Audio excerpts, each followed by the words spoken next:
Welcome into this week's edition of the Research Corner. I'm Tony Mulvey, joined by Joe Antoshak. Joe, how's it going? Hey, Tony, it's going well. How are you?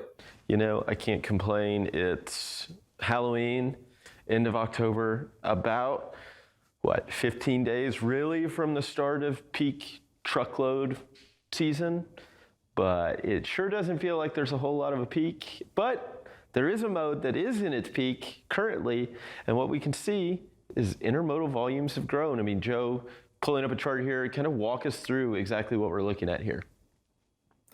Yeah, so Zach Strickland had a really good chart of the week this week, kind of about this thing, and the idea being that intermodal, which did not benefit from the same, or at least not to the same degree that truckload did over COVID's peak, right? In terms of this giant volume boom with rates skyrocketing. I mean, it benefited, but not to the same degree.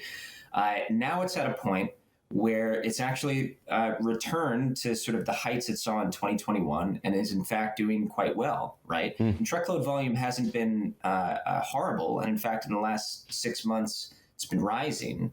But we're starting to see that, there's some imbalance here between intermodal and truckload where it looks like intermodal is benefiting to a greater degree.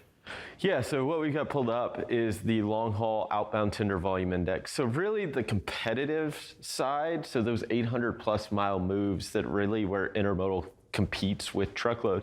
We've got it pulled out over the past year. You see a 6% increase in domestic loaded intermodal volumes from this time a year ago versus a 1% increase in that long haul outbound tender volume index. So showing that intermodal has grown, and I think some of this and some of the reason why that you saw maybe not quite the same boom is one, intermodal is a little more niche, but the time-sensitive nature of freight during the COVID pandemic was a lot higher.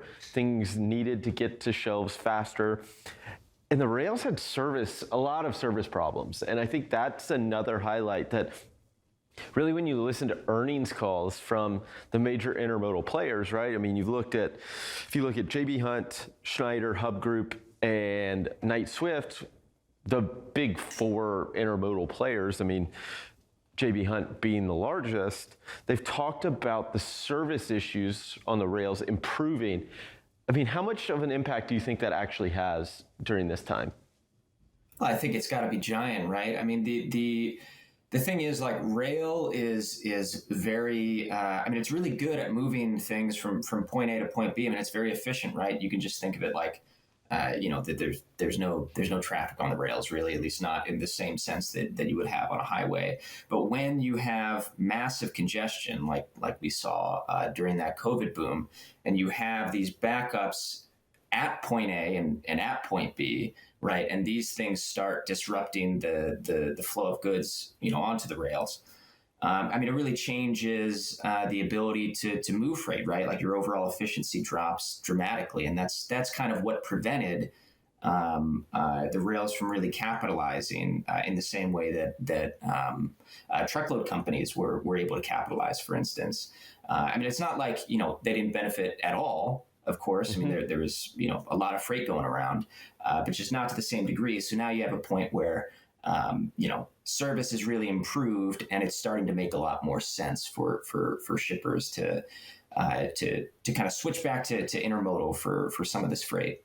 Yeah, absolutely. And Craig Fuller made an interesting point yesterday, kind of made mention of it on the State of Freight webinar, talking about how the intermodal side with high fuel prices, it actually benefits a shipper more because they're more fuel efficient. So this fuel surcharge, they're on a different base. It's a different scale that it actually benefits using intermodal more when fuel prices are high, which I guess makes sense when you think about it from the fact that intermodal as a movement of goods is more fuel efficient to move the same amount of goods in comparison to what a truckload is. So I think that's an important note to make, that even if you're not seeing the intermodal savings rate at the levels that you would think need to be where they need to be competitive, at least on the rate perspective, they're competitive in the fuel surcharge perspective that maybe offset some of that I think the intermodal contract savings rate's like 9.5%. Normally it's in between that like 12.5 to 15%. But where the fuel is and that base, maybe it's offsetting some of that. So maybe it doesn't need to be as high, that savings doesn't need to be as great to make it a feasible option, if that makes sense. I mean, it makes a lot of sense, and just sort of like anecdotally, I mean, we've partnered with a couple companies this year who have been, carriers who have basically made that strategic bet that shippers are going to start to see increasing advantage in shipping freight via intermodal, right? And there's we're about to put together a white paper that touches on this topic, just because it is such, I think, a growing interest for carriers. I mean, intermodal players are really going into 2024 with this bet that they can, that there is a competitive advantage for them compared to some truckload carriers, and that's an opportunity, I think, for particularly those, say, like a small to mid-sized carrier who maybe otherwise struggles to compete with larger carriers that have more scale, right? This is an opportunity for them, so I think that we're going to see that continue to play out to some extent. Yeah, absolutely. I think I've got another chart pulled up here. It's the same chart, so outbound domestic loaded volumes, but out of LAX versus the long haul volumes out of LAX. You can see really kind of the same story, right? It paints the same picture, bigger growth than maybe the national level, but you're still talking 15% year-over-year growth in intermodal volumes versus 9% growth in those truckload that long-haul truckload volume. I think this tells the same story. And what you've really seen recently, and I think it's an interesting thing to talk about, is that empty container volumes inbound, domestic empty container inbound volumes to LA have reached their highest level ever. It's almost like these intermodal companies are, hey, we're just getting our equipment there because we know the demand is starting to show up and we're competitive on pricing. And I only want to get to this real quick.